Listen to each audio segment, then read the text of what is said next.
I'm going to walk you through setting up your Logic template using the AUv3 Vienna Ensemble Pro plugin.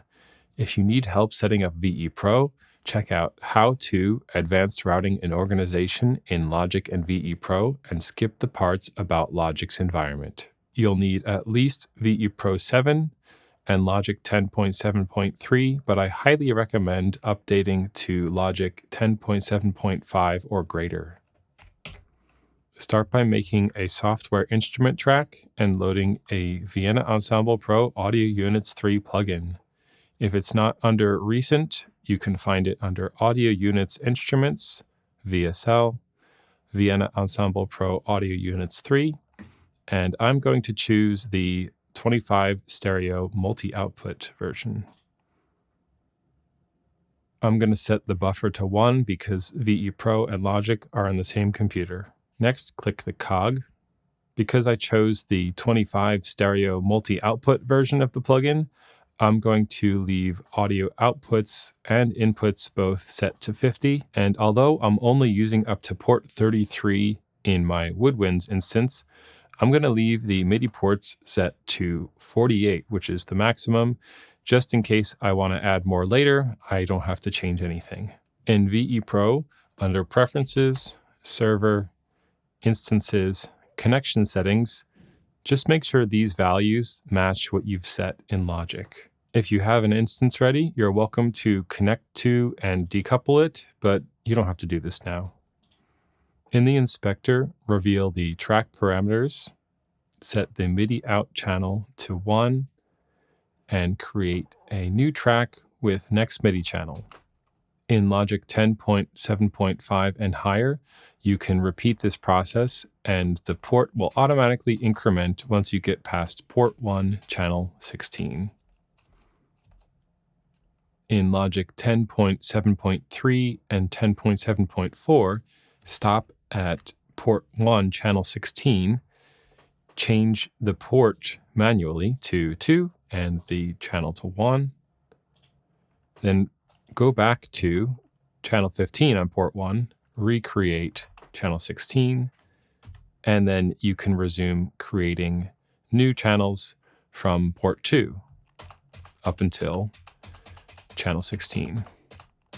And then you would use the same process to get to port 3. Change this manually to 3 and to 1 for the channel, and again, create the 16th channel for port 2, and then you can make more channels for port 3. You can have a maximum of 127 channels. That would be up to port 8, channel 15, if you are creating them incrementally.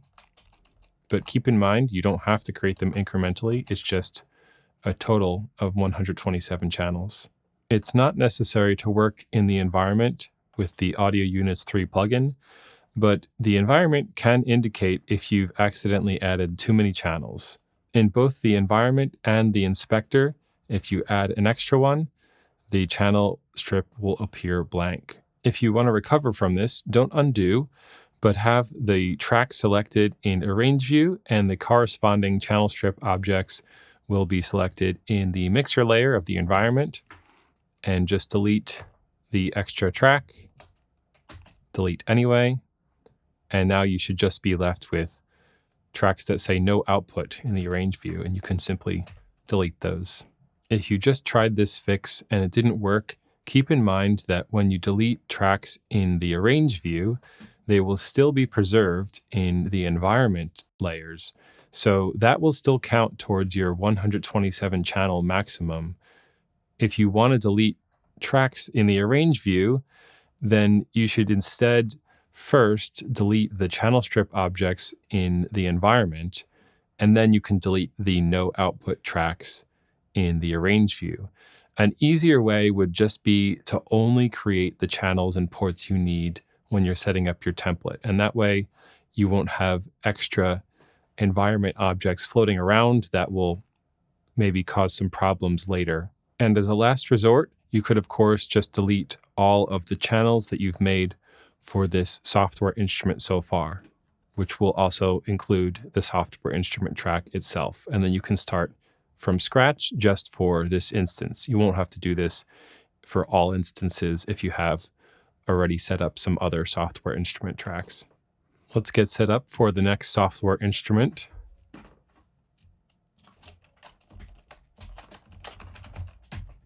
Just like before, I'm going to make a new software instrument track, load the Audio Units 3 plugin.